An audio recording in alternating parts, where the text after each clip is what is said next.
Welcome to Face Forward, the inspiring change podcast on all things internal communications, engagement, leadership and change. Hi there and welcome to this edition of Face Forward.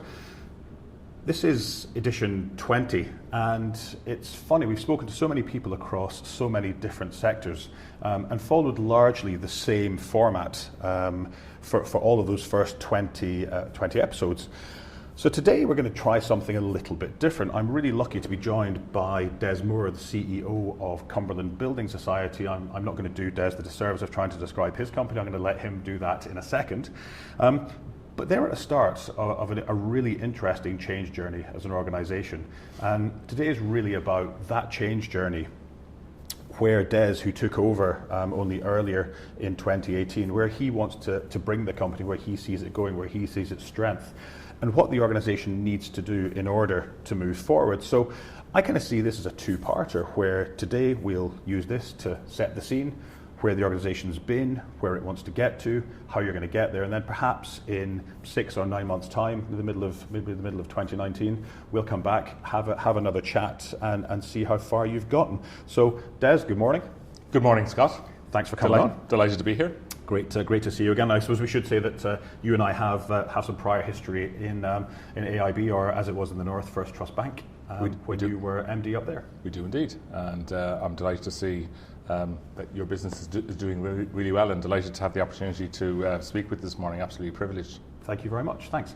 Why don't we kick off with just a very quick, for the listeners, a very quick bit of background about where you've come from personally, about Cumberland, and about where the organisation is today.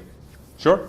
So I'm a banker, but I've reflected. I'm a banker for 18 years, and I've been a leader for the subsequent 18 years. I've mainly had my career in the Republic of Ireland, but the last 5 years have been in the UK. And I think I specialise in big leadership and change roles. That's where my interest is. So as you say, I was most recently MD of First Trust Bank from 2013 to 18. And then the opportunity came up to become CEO and Executive Director of Cumberland Building Society. So it's the 10th largest building society in the UK, and I suppose unlike Ireland, the building society sector in the UK is very vibrant. It accounts for about 25% share of the stock of mortgages and 20% share of the stock of savings. And actually, effectively, the building societies are in competition with the big banks for mortgages and savings, and really there's nowhere to hide there. It's really raw, tough competition. And it always amazes me how in the UK, and I'm obviously from there, that regional organisations that you've actually, I'd never heard of Cumberland before, and actually it's a big regional building, as you say, the 10th biggest in the UK. Yeah. So I think that if you go back to the origins of the building society movement, that building society was founded to help working class people secure a home. I mean, that's a fabulous purpose to have in your heritage. We've brought that purpose, we've redefined that purpose over the past few months as part of the change journey that we're on. Our redefined purpose is to help improve the lives of our customers, communities and our people. And that has really strong resonance in our heartland, which is Cumbria, and also parts of southwest West Scotland and North Lancashire. Okay, interesting. And I love that purpose because it really calls to the why you do what you do, back to the whole Simon Sinek thing. We spoke about that before at length. But that whole idea that actually your people then come to work knowing that they're making a real difference. I think that was one of the most appealing parts of this role compared to previous roles I had, that really as chief executive the buck really does stop with you. There is nowhere else to go. Clearly I'm part of a board, but in terms of the decisions, and that's why having a really high performing top executive team is really important. But actually that purpose, it had the effect of bringing us together and getting us aligned around a common purpose, and then when you develop that, then we reset what we call our core values and had those fit in to the purpose. So when you've got a purpose and you have values in an organisation where people actually look really strongly for the match between the values and what they do every day, you don't have to work too hard on customer experience in that regard because it's already there. Yeah, it's back to that Branson thing about, because obviously where you and I came from was very much about customer first, but you look at the Branson whole take on that, and Branson's take is actually it's about people first. Let's put people first and then let them look after the customer. Yeah. And I'm unashamedly supportive of that, and I presume we'll talk about it later, but one of the big three themes from what I did when I arrived in Cumberland first, and if I can describe that for a moment, I did nothing for 6 weeks. And don't be horrified at that, I did nothing except travel around to our various 34 locations and listen to what staff had to say. Because what would I know about what was going on in that part of the world if I had come in with a master plan already written? That doesn't speak very much to empowerment or listening or reacting to what you heard. So that was the most powerful thing of what I did, to travel around to all those locations, get to know the people, listen to what they had to say, get to know the geography, and also, I suppose, get to know the physicality of our branches. So a brilliant way of gathering all that information kind of in one place. And the three themes that emerged from that were, one, that we had brilliant people. I know every organisation says that, but so many examples of cases where you could see how much trust was in place between our customers and our staff. And trust is very high up in that differentiating factor, I may say, from big banks, because in a mutual, a company owned by its members like ours, that trust factor is really palpable. You can touch it and feel it. So our people were brilliant. Our customers loved us. However, we'd been underinvested for quite a period of time. So phase one was to address the people issues. And we chose to do that for very simple reasons. We needed to bring the hearts and minds of people, bearing in mind the transformation we were going to go under. So we took a number of steps to put things right on the people front. Okay. So before we get into that, tell me a little bit about where the business is today. So you landed, you listened, and actually it's really interesting because I was only listening back to episode 19 last night with Jer Mitchell, who I know is an old contemporary of yours. And he talked about listening being one of the least talked about parts of communication. So I think that to take that 6 weeks to go out and listen to staff, to meet them, just to understand the business, for me is critical anyway. What did you find out in terms of where the business is today? What's the line in the sand? What's the starting point? Well, Cumberland's been around since 1850, and one of the reasons I took on this role was to make sure that we had a sustainable business. I tend to focus on the next big milestone, which is 2025. Why 2025? Because it's 6 or 7 years away, and that if we could create a sustainable business to 2025 and beyond, then we could find a way to be relevant in the rapidly changing financial services world.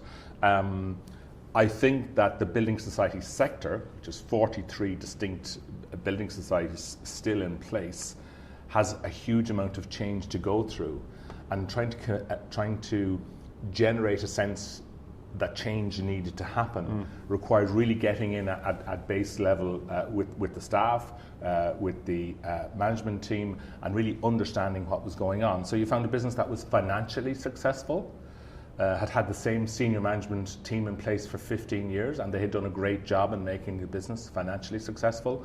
But underneath that, there was things that clearly needed to be fixed. And as I said, the three themes were people. There was something about what I call our operating rhythm, how we reach decisions efficiently and effectively, or not, as the case may be. And then there was a big question about what strategic direction we were going in, if any. So they were the three big questions that needed to be lifted out. And I communicated those to the senior management team, to the board, and then we actually communicated them out to the staff. And we actually said, we don't have the answers here. We need you to join with us on this journey so we can figure out how we're going to do it together. Good God. Vulnerability. Absolutely. Madness. Yeah, it was very interesting, and it was quite a different approach than been taken before. Whereas before, and I said I'm not being critical. Before it was, we have all the answers. We're the smart people in the room, and we're going to tell you how we're going to do it. Yeah, absolutely. And I think that whole, for me, that top-down communication piece is fine sometimes, but actually, when you're talking about the grassroots, when you're talking about winning hearts and minds, actually there is huge power. When I spoke to the former communications director of Rolls-Royce, Paul Diggins, he said exactly the same. Actually, if a leader can show a bit of vulnerability, actually staff tend to forgive you most other things, and actually to be able to put your hand up and say, look, this is what we have to do, but we don't have all the answers, can be really, really powerful. Yeah, we had just to bear that point out, so we had a significant moment in talking about the change journey where we met all our management colleagues at Carlisle Racecourse, and we painted the incomplete picture. We drew out the themes of what we wanted to do, but actually said, this is what we'll be working through. And at several points during the journey then took their feedback and asked them for their opinions and views and tried to build those in terms of the program we were creating. But it did create exactly that resonance, which is, wow, you mean you're telling us you don't have all the answers? So it was a really interesting point. Yeah, and actually I think from a staff perspective, if you had arrived in to the business and said, I'm here, here's the answer, having not done the 6 weeks, having not put your hand up and said, I don't really know what the answer is yet, having not done all of that work with the people, I think it makes you a lot less plausible, a lot less believable, a lot less trusted in the organisation. Who's he coming in here and telling us what to do when actually he doesn't know what we deal with every day in a branch or dealing with customers? Yeah, I think having that understanding of the challenges that people face every day and being able to say, no, let's figure this out together, I think that's quite powerful. I think one of the things that I've learned is around that power of asking questions, and particularly in an organisation that's done things the same way for a long time. I'm not sure if it's called the 5 whys or the 7 whys, but you keep asking, why are you doing it that way? Because we've always done it that way. They are the lines in any business that you know you're in trouble. If the answer to the question is, why are you doing it that way? Because we've always done it that way, then you need to probe quite deeply and really get to the root of that. And you'll find very often it's based on some pretty shaky foundations. So it's that constantly inquiring, constantly asking questions that get you to the root or the nub of what's going on in the business. So you had these 3 themes, the great people, the operating rhythm and the strategic direction. Yeah. So it was fairly evident that change was needed. Yes. What is it that tell me about the change journey, because many organizations are on change journeys. What does yours look like? Where are you today? Yeah, so the thing about change is that, and particularly I call it transformational change, and some people say every change is transformational changes. In an organization like ours that has had stability for 15 years, first of all, you've got to create that movement for change. And I call that initial process, you've got to build supporters within the business. You have to find supporters within the business. And that means meeting lots and lots of people and having lots and lots of conversations, predominantly in listening mode, to listen out for those clues that you're looking for in terms of, are they up for it or not? So obviously, in terms of meeting all branch staff, traveling to 34 locations, meeting the bunch of high potential people that we had in the business, and clearly speaking to senior management and the board, you were able to form that view and create that case for change. So at an early stage, we realised that communicating what we were doing was going to be really, really important. And if you recall, you and I had a couple of conversations at that initial stage about how best to go about that. And I think it was aligning around the 3 themes that we've spoken about, outlining a plan, bringing in people and experts in the area of change. So obviously we took on consulting partners, for example, for the strategic change.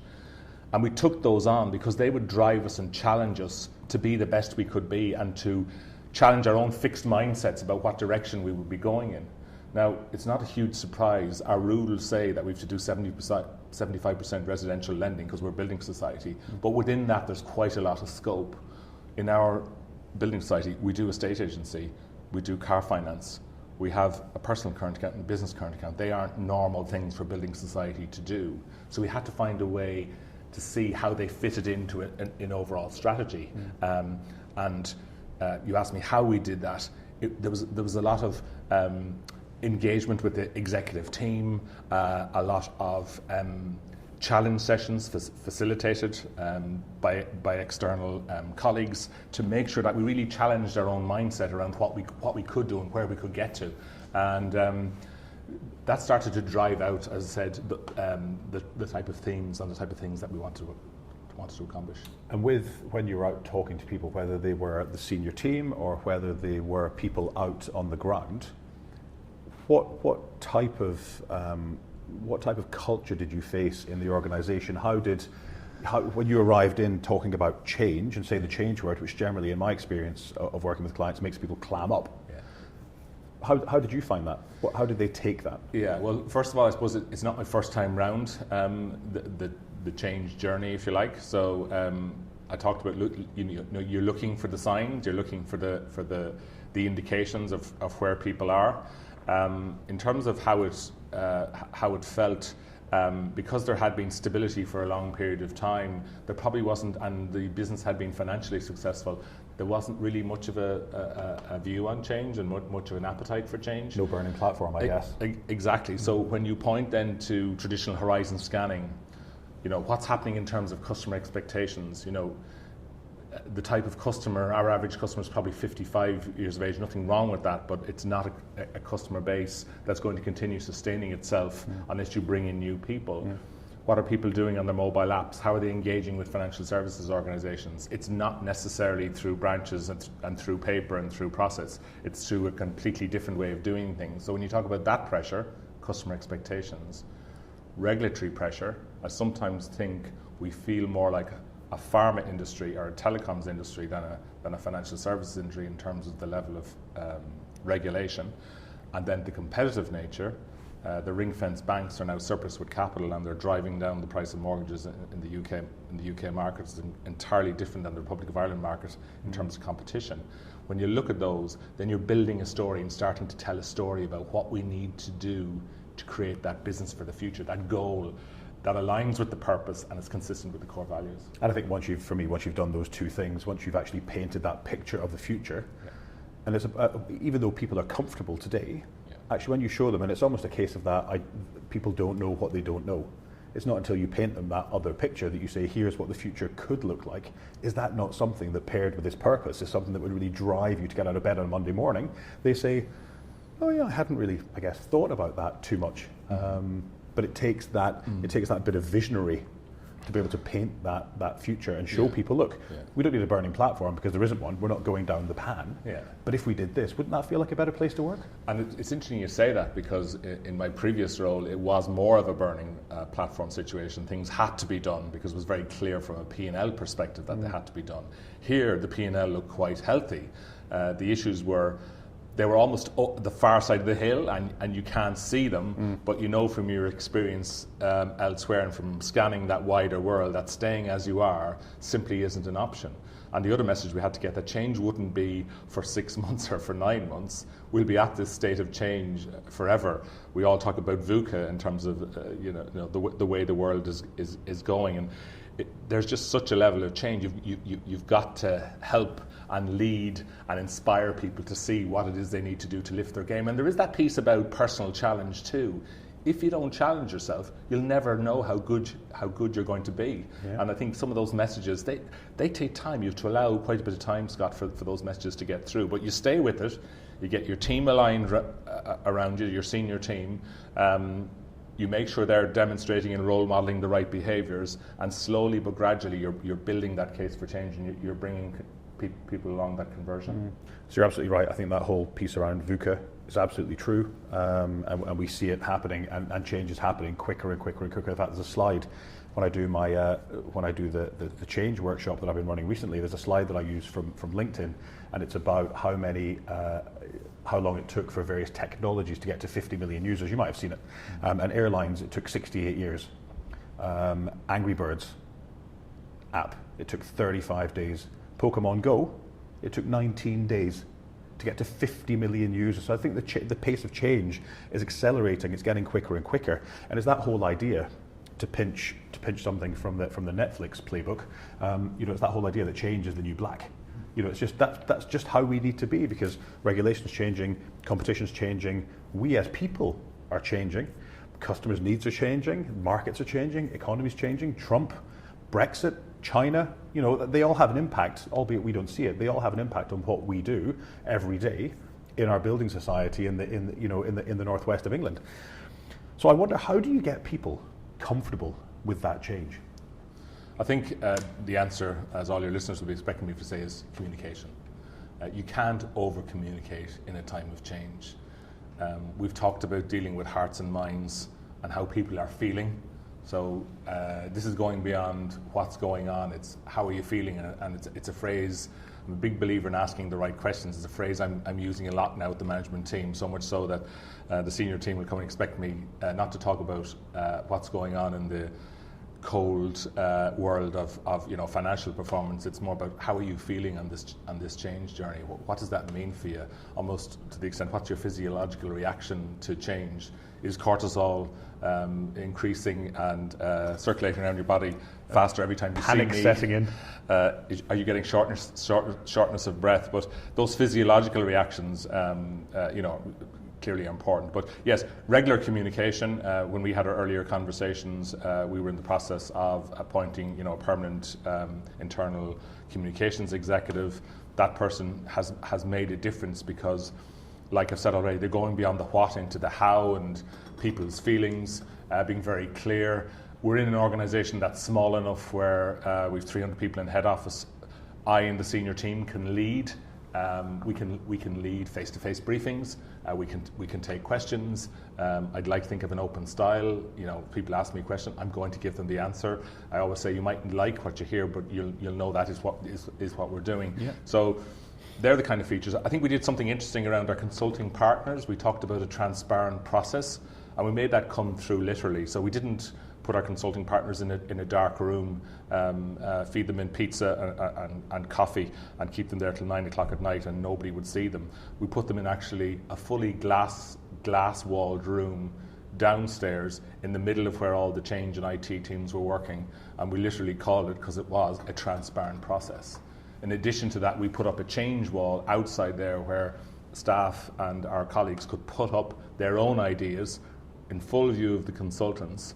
We opened up the consultants then to actually have the staff come in on a couple of lunchtimes and have chats with them. So to demystify the whole thing about this being done to us, we were leading a piece of strategy work with a consulting team, but it was very much about working together and getting the best results in that kind of open and engaging way. So I talk about communication, about openness, about transparency, about authenticity. We've made mistakes. The pace has gone too fast. We've had to slow the pace down. We say, actually, do you know what? That went a bit fast. We can only go at the pace of our slowest follower in many ways. Yeah, and that whole idea of authenticity, of putting your hand up, of doing the mea culpa, because actually that's what people are feeling.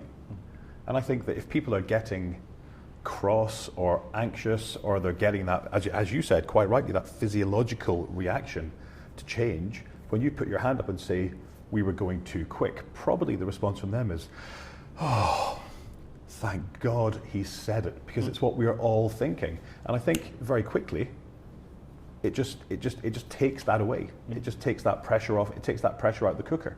So it's absolutely the right thing to do.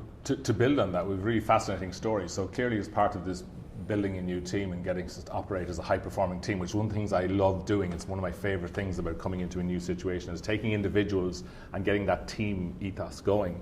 But we took a day out in the Lake District. We're very near the Lake District in Carlisle in northwest England. So we had a team day out. Whereby a colleague told us he was taking us for a gentle walk, and we were out for 8 hours. But the key learning in that was fascinating to watch the behaviours of the team during that day in a totally unscripted way. Really, the goal at the end of the day, which dawned on me about a quarter way through, was that I had to be with the last member of the team to come through at the end of the journey. It was great to show that I could keep up with the young people on the team, but that wasn't the point. The point was we only finished when the last member of the team arrived in an hour after the first member of the team into the pub for a few celebratory drinks afterwards. But that was the whole point. And you could see that different array of behaviours, and how some people who started off leading came back to the middle, stayed with colleagues who were struggling, and eventually there was a rump of people, including myself, which is right, who finished at the end. But that was a brilliant day of learning about setting the right pace, what a leader's role what team members' roles are. Brilliant example. And it informed then how we dealt with the process, how we're dealing with the process. And what's interesting is that when I think that whole idea of leading from the back, there's a lot of stories in the Antarctic from the old explorations of Scott and Amundsen and those guys. Shackleton, exactly, yeah. Where they'll take a point from the back and they'll actually lead. They don't lead from the front because you can't actually see anything. Yeah. So they'll take a bearing, lead from the line, and actually they're using the line to see where where the direction is that they're going. So that whole idea of leading from the back is powerful. Yeah.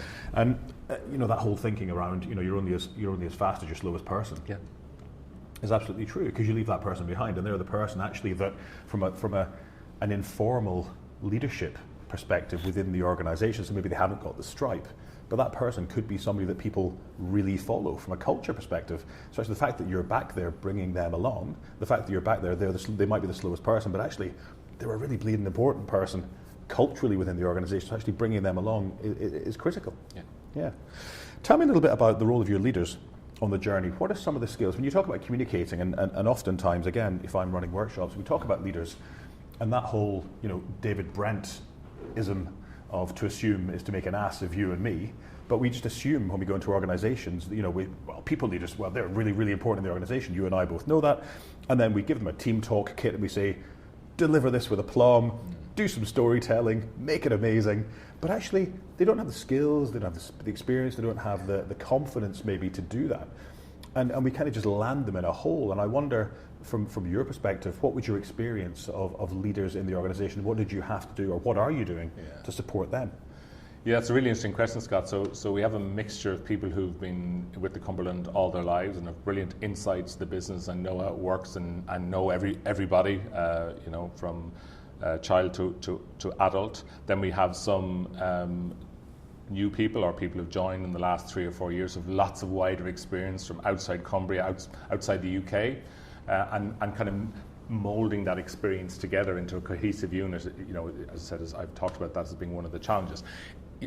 What I think I probably boil it down to what I look for. So I look for someone who's able to tell a story. Big believer in storytelling, as I know you are, and simplifying things, and that ability to be able to take something complex and explain it simply and bring people along on that. And it's very simple to describe it, but actually it's quite difficult to do. So I certainly look for that. You look for someone who can appeal to people's hearts and minds and is going beyond, someone with high EQ. Let's face it, I'm a big Travis Bradbury fan. He of LinkedIn fame and otherwise, that someone who can really understand where people are on a journey, to use that word again, and to find a way to tap into their motivation, to understand them well enough to know what it is that motivates them, and not make the mistake of assuming that what motivates a leader themselves is the same as what motivates an individual. And someone who has that passion and energy to get over whatever challenges are there. You do need to have a level of drive and energy to overcome the daily obstacles. You talked about it as getting up on a Monday morning. I talk about it a wet Wednesday in November. That time of the year when you've got to dig deep and get through the day, when sometimes actually standing up on that day or making one step forward is enough to maintain that journey towards that greater purpose or vision we spoke about. So there's some of the things that I look for. The big mistake, I think, is to assume that because people find themselves in leadership positions that they have those skills. Because very oftentimes, and this is classic textbook stuff, it's functional expertise that gets you into a leadership position. You have to demonstrate an entirely different range of skills then to become a good leader. And you have to have, the biggest thing in all of this is an open mindset or growth mindset. The biggest danger is that classic fixed mindset where you've already figured out what the answer is before you talk to anybody. Yeah, the analogy I've been using recently is, because I completely agree, the analogy I've been using recently is, you wouldn't take Usain Bolt and put him in a pool beside Ian Thorpe and expect him to win or even actually compete. I don't even know if Usain Bolt can even swim. Maybe he can't, who knows. But the point being, we do that every day in work. We take someone who's a really good lawyer, a really good IT head, a really good compliance officer, a really good whatever, and because they're now senior, we take them and say, well, you now have to have a team. To which their response might be, but I don't actually like people. I like doing what I do. I'm really good at it. But we're now giving them a team, and effectively, arguably, we're kind of taking them away from being able to add value to the organization, and we're throwing them into a situation that they're just not comfortable with. And I think you're right to assume that that's the case, that they'll just be good because they're a people leader, is wrong. Is 100% wrong. I think there's a step beyond that too, if I may, which is if you're seeing some of your own team struggle or not coping with that, then you as a leader have to reach out to them, and by asking the right questions, definitely not telling them the answer, by asking the right questions, get them to see that, well, actually there's something I need here, and that's something we're still working on. So we've talked about openness, we've talked about transparency, we've talked about kind of mea culpa and hands up and admitting when you're wrong.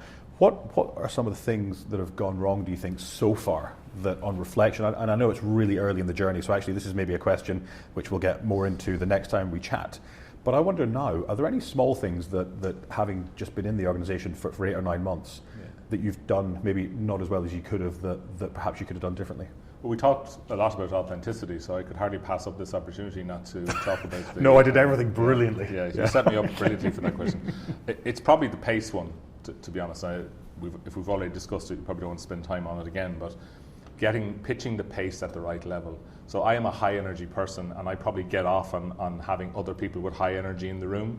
And I think culturally there's a difference between Celts perhaps and Anglo-Saxons, if I may say. And one of the things I've learned is that the energy and perhaps the informality I have at times that comes from spending most of my career and being an Irish person doesn't play out necessarily well in the northwest of England, for example. So some of those subtle cultural differences I've had to rein in and learn that people react differently, and if I'm a medium extrovert, going into a bunch of raging introverts and asking them how they're feeling might not necessarily work. So I think there's been some tempering of that around the edges, assisted by some straight feedback from my own team, which is very helpful, and generally not in the room in front of everyone, which is also really helpful. So they're kind of some of the things I've learned, is that to modify your own style to the circumstances, and that's probably one of the key learnings, from very early on in leadership roles.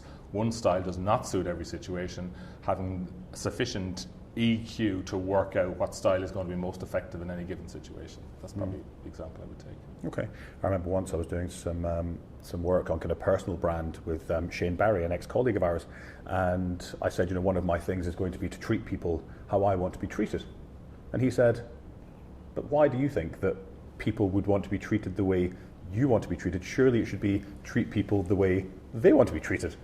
And then but that whole thing about treat people the way I want to be treated has been a thing for ever. We had that exact discussion at our exco on that very point. So it's a really, really interesting point. Yeah. So tell me, last couple of questions. Tell me who your leadership role models are. Who are the people that you look up to, either from your own experience of work or more broadly? When I think back on all the presentations that I've had and the people I've had the opportunity to meet, particularly over the last 5 years, the one that stands out for me is a lady called Baroness Sue Campbell, who's the chief executive of UK Sport, certainly up and around the time of the London Olympics. But around that time, when Britain went from being also-rans in a lot of sports to having this strategy around sit-down sports, particularly cycling. And she led that organisation through, and she gave a presentation at something I was at about 5 years ago, and she told 2 or 3 stories, and I can remember them all now. Relax, Scott, I'm not going to tell you the 3 stories, but she had a brilliant story about her first day when she went to UK Sport, and she asked 3 questions, which still resonate today, to every staff member right down from the top to the bottom. What do you do? What could you do? And what's stopping you? And I think that is a brilliant set of questions to ask anybody. Universal application, and something to really get you thinking about. So she's certainly someone who's stood out. She had lots of other stories that I'm not going to go into today, but she's certainly someone who stood out. And you could see then that the approach she'd taken, you could see the results that it was having in terms of development of UK sport and its increasing competitiveness in the UK.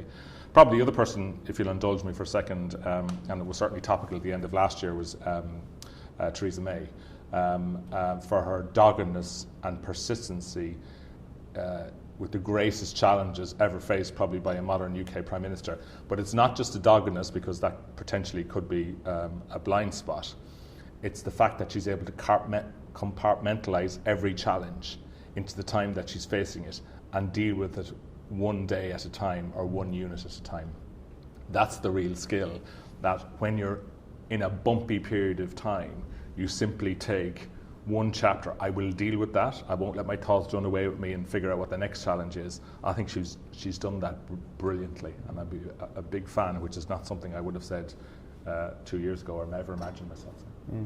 Interesting, yeah, that whole idea, I think that, and we still see people talking about multitasking, and we know the science says that actually multitasking is not a thing. You can't do it.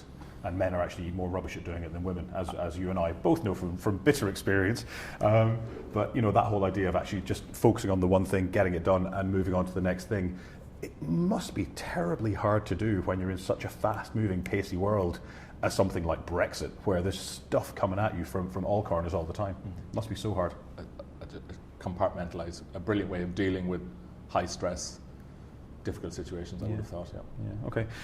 Last question. This is one that I like to ask to all my guests. What's the one piece of advice that you would give to your 20-year-old self, knowing what you know now? Well, luckily enough, because you ask everybody this, I've had some time to think about this one, which hopefully makes for a better quality answer. I think the one piece of advice I'd have given to myself all those years ago is that nobody gives you self-confidence except you. The clue is in the name. And how do you get it? And if my kids would listen to me, this is what I would say. You get it by doing bloody difficult things. That is the only way you become confident, is by that worst thing that you don't want to do, get up and bloody well do it.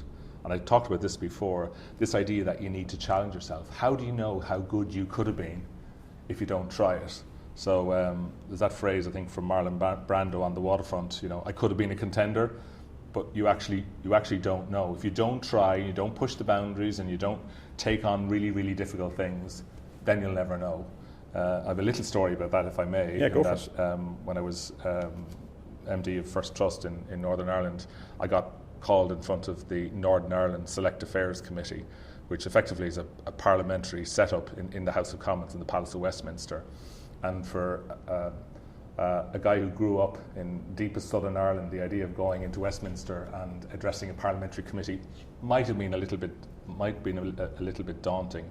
But I remember some advice and coaching that would have been involved with some colleagues from our previous organisation was go into the room, be clear about your facts, make 2 or 3 points, shut up and listen, and you'll acquit yourself well. And I have to say, while it was one of the biggest challenges I ever faced, I can't think of anything that gave me more satisfaction. And it was that bit about challenging yourself to do it, because on several occasions I could have opted out, or somebody said, listen, I'm going to do that for you.